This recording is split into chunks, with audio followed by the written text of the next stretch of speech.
Hello everyone, I am CP Jadaun, your UGC net management faculty.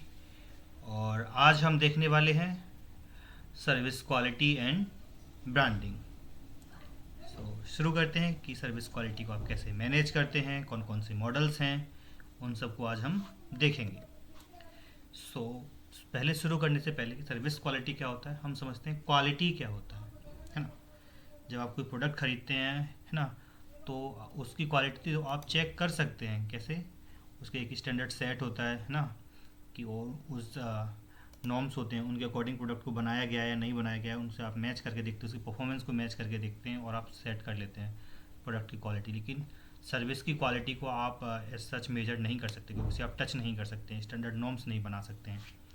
तो वही सब देखेंगे। तो उससे पहले समझते हैं कि क्वालिटी क्या होता है। Quality refers to ability of a product or a service to satisfy stated or implied customer need, है ना।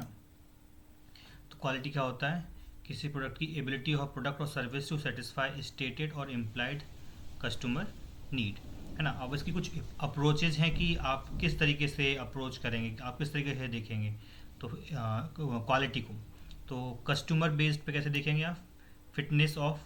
फिटनेस फॉर यूज़, कि कितने अच्छे तरीके से वो इस्तेमाल कर पा रहे हैं। आपने मान लीजिए कोई कार ख़रीदा, है ना, कार तो फिर भी एक प्रोडक्ट है, लेकिन हम क्वालिटी की बात कर रहे हैं अभी। तो आपने कोई प्रोडक्ट ख़रीदा, मान लीजिए कार ख़रीदा, और आपका कार से एक्सपेक्टेशन थी कि उसमें नॉर्मल फीचर्स होंगे, है ना। लेकिन जब आपने उसे चलाया तो आपको पता चला कि वो जो नॉर्मल कार होती है उससे अच्छा परफॉर्म कर रही है, तो फिटनेस ऑफ यूज उसका काफ़ी बेहतर है। तो कस्टमर बेस्ड क्वालिटी इस तरीके से जज की जाएगी, है ना। मैन्युफैक्चरिंग बेस्ड मतलब कि आपने पहले से एक स्टैंडर्ड सेट बनाया हुआ होगा कि कार में ये फीचर्स होने चाहिए, कार की स्पीड 1 मिनट में 100 किलोमीटर चली जानी चाहिए, है ना। इस तरीके से आप स्टैंडर्ड सेट करते हैं, तो उसके बेस पे जब आप क्वालिटी को सेट कर सकते हैं, है ना। और वैल्यू बेस्ड, जब कस्टमर आपका देखता है कि परफॉर्मेंस और कॉस्ट के बीच में वो कंपेयर करके देखता है कि उन्हें क्या वैल्यू मिली है, तो उसके बेस पे भी क्वालिटी को वो जज करते हैं। सो दी आर द फ्यू अप्रोचेज जिसके थ्रू हम क्वालिटी को मेजर करने की कोशिश करते हैं या कस्टमर कोशिश करते हैं, है ना। फिर हम बात करते हैं इसके फीचर्स क्या है। कस्टमर ओरिएंटेड कॉन्सेप्ट है, डायनेमिक है क्योंकि चेंज होता रहता है, काफ़ी सब्जेक्टिव होता है, पर्सन टू पर्सन चेंज होता है ना। और multi dimensional, continuous improvement required, आपका जो कंटिन्यूस इम्प्रूवमेंट इसमें रिक्वायर्ड होता है। अब हम देखते हैं सर्विस क्वालिटी क्या होता है। So service quality depends upon the gap between what customer expect and what the actual experience. ये गैप होता है जिसको हम स्टडी करते हैं कि क्या कस्टमर्स की एक्चुअल एक्सपेक्टेशन थी और जब सर्विस को लेने के बाद उसको क्या एक्चुअल में एक्सपीरियंस मिला। तो उसी डिफरेंस को जब हम बात करते हैं तो वही होता है हमारा सर्विस क्वालिटी। तो service quality implies equals to perceived service minus expected service. तो हमारा जो इम्पोर्टेंट पॉइंट है इस स्लाइड में वो यही है, ये हमें बहुत अच्छे से याद रखना है। उससे डायरेक्ट क्वेश्चन पूछे जाते हैं। जब आपकी जो सर्विस थी, है ना, सर्विस क्वालिटी कस्टमर को परसीव्ड बहुत अच्छी लगी एक्सपेक्टेड से, है ना। कस्टमर एक्सपेक्ट कर रहा था कि क्वालिटी मान लीजिए एक on the scale of 10 5 expect कर रहा था, लेकिन जब आपने क्वालिटी डिलीवर करी तो वो 10 आउट ऑफ 10 था।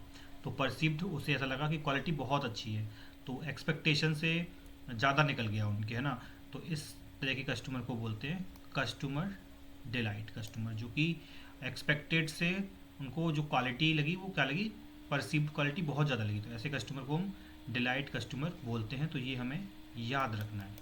When perceived quality equals to expected quality, तो इसको हम कस्टमर सेटिस्फेक्शन बोलते हैं।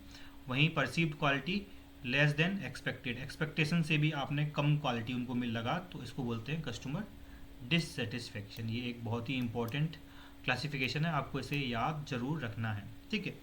फिर देख लें की inside customer expectation are influenced by, customer की एक्सपेक्टेशन को किससे इन्फ्लुएंस होती है, पास्ट एक्सपीरियंस क्या है, वर्ड ऑफ माउथ और लोगों से उन्होंने क्या सुना है, advertisement and communications. So service quality is not about what you deliver, it's about how customer compare it with what they expected. तो कस्टमर्स की क्या एक्सपेक्टेशंस हैं उससे बहुत ज़्यादा निर्भर करता है कि आपकी सर्विस की क्वालिटी कैसी है। So why service quality is difficult to measure. Service की क्वालिटी को मेजर करना डिफ़िकल्ट क्यों होता है? क्योंकि सर्विस आपकी इंटेंजिबल होती है। आप सर्विस को सीन नहीं कर सकते हैं, टेस्ट नहीं कर सकते हैं। ख़रीदने से पहले आप पता नहीं कर सकते हैं कि सर्विस कैसी होगी, है ना। अ, इन आप लोगों से पूछ ज़रूर सकते हैं, है ना, लेकिन आप पता नहीं कर सकते एक्चुअल में जब आपको सर्विस डिलीवर कर जाते हो अच्छा होगा, बेकार होगा, क्या होगा। लेकिन वही प्रोडक्ट होगा तो आप प्रोडक्ट की पहले टेस्टिंग करके देख सकते हैं खरीदने से पहले। Inseparability. Production and consumption occur simultaneously. Variability. Service quality differ across employee and situation. क्योंकि person to person skill set vary करता है तो सर्विस की क्वालिटी भी वेरी कर जाती है। और पेरिसिबिलिटी कि आप सर्विस को स्टोर कर कर नहीं रख सकते हैं फ्यूचर यूज के लिए। आप इन्वेंट्री यहाँ पे मेंटेन नहीं कर सकते हैं, ठीक है। फिर है हमारा मेजरिंग सर्विस क्वालिटी। आप कैसे सर्विस क्वालिटी को मेजर करेंगे? Service quality is difficult to measure due to intangibility, variability and subjectivity. Therefore structured model is required to evaluate service quality. For example SERVQUAL model. और SERVQUAL model क्यों use किया जाता है? ये बहुत कई बार पूछा गया है एग्जाम में। तो सर्विस क्वालिटी को मेजर करने के लिए इसका इस्तेमाल किया जाता है। और ये किसने बनाया है? पेरास्यूरम एंड बेरी ने बनाया है इसको, ठीक है। ये हमें नाम याद रखने हैं यहाँ पे।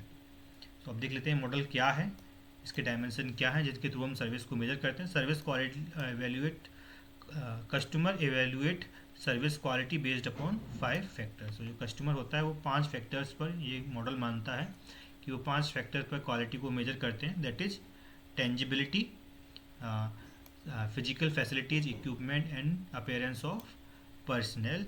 फिजिकल फैसिलिटीज़ कैसी हैं, इक्विपमेंट किस तरीके के इस्तेमाल किए गए हैं, पर्सनल की अपीयरेंस कैसी है, वो सब फैक्टर पर ये डिपेंड करता है। नेक्स्ट इज रिलायबिलिटी कि आप कितना भरोसा कर सकते हैं।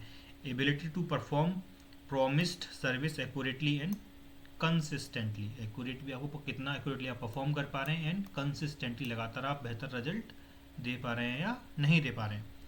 Next is responsiveness, willingness to help customer and provide prompt service, है ना, कि आपकी विलिंगनेस टू हेल्प कस्टमर, आप कितना कस्टमर्स को समझ रहे हैं और उन्हें आप सपोर्ट प्रोवाइड कर रहे हैं। Assurance, knowledge, courtesy, ability to inspire trust and confidence, आप कस्टमर में कितना ट्रस्ट या उन्हें कॉन्फिडेंस में आप ले पा रहे हैं। फिर है empathy, that is caring, individualized attention to customer. आप हर छोटी बड़ी जो कस्टमर की दिक्कतें आ रही हैं उनको आप कितने अच्छे तरीके से आप समझ रहे हैं, आप उनको अटेंशन दे रहे हैं जिससे कि वो अपनी प्रॉब्लम को आपसे सॉल्व करवा सकें। So these are the parameter of SERVQUAL model, that is tangibility, reliability, responsiveness, assurance and empathy, जो कि हमें ये टर्मिनोलॉजी याद रखनी है। और ये मॉडल किस लिए इस्तेमाल किया जाता है ये भी हमें याद रखना है, जो कि है सर्विस क्वालिटी को मेजर करने के लिए इसका इस्तेमाल किया जाता है। Next is service quality gap model, इसका भी हम इस्तेमाल करते हैं सर्विस क्वालिटी को मेजर करने के लिए। So this model explain difference between customer expectation and actual delivery, की क्या कस्टमर्स की एक्सपेक्टेशन थी और आपने क्या डिलीवर किया है, उसके डिफरेंस को ये गैप रीड करता है। तो ये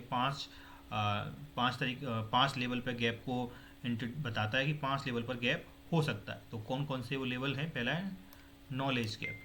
नॉलेज गैप से मतलब है कि आपने कस्टमर्स की जो एक्सपेक्टेशन थी उनको आप सही से नहीं समझ सके ना, आप कस्टमर कुछ चाहता था आपने कुछ और समझ लिया, तो पहला गैप यहाँ जनरेट होता है। दूसरा गैप कब आता है? कि जब आपने एक्चुअल में जब आपको नॉलेज ही गलत मिली, आपने एक्सपेक्टेशन ही गलत समझ ली, तो आप पॉलिसी है या स्टैंडर्ड है वो आप गलत बना लेंगे। आपने स्टैंडर्ड गलत बना लिए तो जो आप डिलीवर करेंगे उनमें भी अंतर आ जाएगा, है ना। तो gap between service standard and actual delivery, जो आपने स्टैंडर्ड ही गलत बना ली तो जब आप एक्चुअल सर्विस प्रोवाइड करेंगे तो उसमें कस्टमर की जो एक्सपेक्टेशन थी वो मीट हो ही नहीं पाएगी। फिर नेक्स्ट गैप आता है gap between service delivered and external communication. आपने अब जो सर्विस डिलीवर कर दी है एक्चुअल में और आप जो एडवर्टाइजमेंट कर रहे हैं उनके बीच में एक गैप रह जाता है कि आप लोगों को कम्युनिकेट कुछ और कर रहे हैं अपने एडवर्टाइजमेंट के थ्रू और आप डिलीवर कुछ और कर रहे हैं, ठीक है। तो ये एक आप जहाँ नॉलेज गैप से ही वो डिफरेंस आना शुरू होता है क्योंकि आपने कस्टमर की नीड को सही से समझा ही नहीं। तो इन चारों की वजह से जो गैप बनता है उसको बोलते हैं गैप नंबर 5, है ना। और ये बताता है कि to improve service quality firm must identify and reduce provider gap. तो आपको अच्छी क्वालिटी की जब सर्विस देनी है तो आपको इन सब का जो गैप है वो कम करना होगा। सो this is service quality gap model. अब कुछ और मॉडल्स भी हैं मेजरमेंट करने के लिए सर्विस क्वालिटी को। कौन कौन से सर्विकल स्केल है जो हम डिस्कस कर चुके हैं। That another is customer satisfaction score, उसके बाद है हमारा net promoter score, customer feedback and survey and compliant analysis. ये कुछ नाम हैं जो आपको बस याद रखने हैं कि कौन कौन से मॉडल हैं। कभी कभी पूछ सकते हैं इस तरीके से क्वेश्चन कि आप कौन कौन से मॉडल का इस्तेमाल करते हैं सर्विस क्वालिटी की एनालिसिस करने के लिए। तो बस आपको ये नाम एक बार देखने हैं बस। फिर कुछ strategy to improve service quality. आप कैसे इम्प्रूव कर सकते हैं सर्विस की क्वालिटी को। एम्प्लॉय ट्रेनिंग एंड डेवलपमेंट, आप एम्प्लॉय को ट्रेन करें जिससे कि बार बार जब वो सर्विस दें तो वो एक्यूरेटली और रिलायबली अच्छा परफॉर्म करें। आप स्टैंडर्डाइजेशन ऑफ सर्विस प्रोसेस, आप जितना तक प्रोसेस को स्टैंडर्डाइज कर सकें, है ना, जितना तक स्टैंडर्डाइजेशन आप कर सकेंगे उतनी अच्छी आप एक्यूरेसी ला सकेंगे, उतने ही कंसिस्टेंट आप बन जाएंगे, है ना। Use of technology and automation, customer centric approach, हमेशा कस्टमर सेंट्रिक अप्रोच रखो। कस्टमर की नीड क्या है और उन एक्सपेक्टेशन को हमेशा फुलफिल करने की कोशिश करो जिससे कि आपकी सर्विस की जो परसीव्ड क्वालिटी है वो अच्छी हो जाए और कस्टमर आप पर रिलायबल हो सके। Continuous monitoring and feedback, so these are the few strategy through which you can improve the quality of service. अब हम बात करते हैं service branding. So this is all about service quality क्या होता है, उसे कैसे हम मेजर करते हैं और कौन कौन से मॉडल्स से वो हमने देख लिया। अब हम देखने वाले हैं सर्विस ब्रांडिंग कि आप कैसे ब्रांड करेंगे। A service branding refers to creating a distinct identity and image for a service in mind of customer. आपको अपने जो कस्टमर है उनके दिमाग में अपनी ब्रांड को एक अलग तरीके से पोजीशन करना है जिससे कि वो जब कभी भी जो सर्विस आप प्रोवाइड करते हैं और उस सर्विस के बारे में वो सोचें तो आपका ही नाम उनके दिमाग में आए। So service refers to creating a distinct identity and image for a service in the mind of customer. आपको खुद को पोजीशन करना है in the mind of customer. It focus on experience, trust, perception, not just physical features. ये physical features पर depend नहीं करती है और ये डिपेंड करता है आपके इन पर ही डिपेंड नहीं करता है, फिजिकल फीचर्स पर भी डिपेंड करता है, लेकिन इसके अलावा वो एक्सपीरियंस, ट्रस्ट एंड परसेप्शन पर भी डिपेंड करती है। सो अगर हम की पॉइंट्स की बात करें कुछ, so service are intangible, so brand reduce uncertainty and perceived risk. Strong brand act as a signal of quality and reliability. Service के केस में रिलायबिलिटी बहुत ही इंपॉर्टेंट, क्वालिटी एंड रिलायबिलिटी बहुत ही इंपॉर्टेंट पॉइंट है। अब हम बात करें क्यों क्या इंपॉर्टेंस है ब्रांडिंग इन सर्विस के। Building customer trust, reduce perceived risk, enhance customer loyalty, support premium pricing. जिस आप सपोर्ट आप जितना अच्छा ब्रांडिंग कर लेंगे आप हायर चार्ज कर सकते हैं अपने कस्टमर को, है ना। क्रिएट कंपटीटिव एडवांटेज, आप एक अच्छी ब्रांडिंग के थ्रू आप क्या कर सकते हैं अपनी जो सर्विस है उसको आप अच्छा पोजीशन कर सकते हैं इन द माइंड ऑफ कस्टमर, है ना। कैसे कर सकते हैं, through differentiation. Branding strong, building strong service brand, आप कैसे स्ट्रॉन्ग ब्रांड बना सकते हैं। Through deliver consistent service quality, आप कंसिस्टेंट रिजल्ट दे रहे हैं, है ना, आप रिलायबल हैं। इंटरनल ब्रांडिंग, मतलब आप अपने जो एम्प्लॉय हैं उनको इतना ट्रेन कर दें कि आपके एम्प्लॉय को जब वो देखें तो वो समझ जाएं कि आप एक रिलायबल बंदे से काम करा रहे हैं और आपका काम अच्छा होगा। तो आपके जो एम्प्लॉय हैं वो एज एन ब्रांड एम्बेसडर काम कर रहे हैं, वो आपकी अगर ब्रांड का टैग लगाए उन पर तो कस्टमर को ऐसा लगना चाहिए कि हाँ ये लोग बहुत अच्छा काम करेंगे। तो जो आपके एम्प्लॉय हैं वो ब्रांड एम्बेसडर की तरह काम करते हैं। फोकसिंग ऑन कस्टमर एक्सपीरियंस, आप कस्टमर के एक्सपीरियंस पर फोकस रखें, उनकी एक्सपेक्टेशन को आप मीट करें। क्रिएट इमोशनल कनेक्शन, जो कि बहुत ज़रूरी है इंडियन मार्केट में, है ना। क्रिएट इमोशनल कनेक्शन, इंडिया में इमोशनल कनेक्शन के नाम पर कुछ भी आप सेल कर सकते हैं। तो building trust, loyalty, long term relationship, effective communication strategy, कि आप क्या मैसेज लोगों को देना चाह रहे हैं और वो मैसेज रियलिस्टिक होना चाहिए और कंसिस्टेंट होना चाहिए, आपकी ब्रांड के साथ भी वो मैच करना चाहिए। In service firm the brand is not build by advertising alone, it build every time on employee interaction with the customer. आप सिर्फ एडवर्टाइजमेंट के थ्रू नहीं, क्योंकि आपके जो एम्प्लॉई हैं वो एज अ ब्रांड एम्बेसडर की तरह काम कर रहे हैं, क्योंकि जब कभी भी क्योंकि अल्टीमेटली सर्विस जो प्रोसेस है वो उन्हीं को डिलीवर करना होता है ना, तो कस्टमर जो और जो एम्प्लॉय का इंटरेक्शन है उस पर भी आपकी ब्रांड की क्वालिटी बहुत डिपेंड करती है। जो आपका ब्रांड किस तरीके से बनेगा वो डिपेंड करता है। So this is all about today lecture, और जहाँ पर जो इम्पोर्टेंट पॉइंट है वो यही है जो हमने जो क्लासिफिकेशन डिस्कस किया था ये वाला, एंड सर्विक्वल मॉडल के जो 5 पॉइंट हैं वो कौन कौन से हैं, और जो इसके डायमेंशन हैं, और ये किसने दिया था और उसका इस्तेमाल हम क्यों करते हैं, ये इसके इम्पोर्टेंट पॉइंट्स हैं। अब कुछ क्वेश्चन सॉल्व करते हैं। So first question, service quality is best defined as, service quality best defined as, अभी हमने देखा difference between perceived service minus expected service, option number C. If perceived service is higher than the expected service, जो आप customer को जो perceived service है वो higher than the expected service, जितना एक्सपेक्ट कर रहे थे उससे अच्छा परफॉर्म किया है आपकी सर्विस ने, तो वो किस तरह के कस्टमर कहलाते हैं, कस्टमर डिलाइट, है ना। डिससेटिस्फाई कब हो जाते, जब perceived service is less than expected service, कि जितना एक्सपेक्ट कर रहे थे उससे भी बेकार परफॉर्म किया है तो वो डिससेटिस्फाई हो जाएंगे, है ना। When perceived service is equals to expected, perceived service और एक्सपेक्टेड सर्विस बराबर हो गए दोनों, तो इस केस में कस्टमर कैसा फील करता है, सेटिस्फाइड फील करता है। फिर then SERVQUAL model was developed by, किसने बनाया था, पर्शिमैन, जितमल एंड बेरी ने बनाया था, ठीक है। तो ऑप्शन नंबर बी।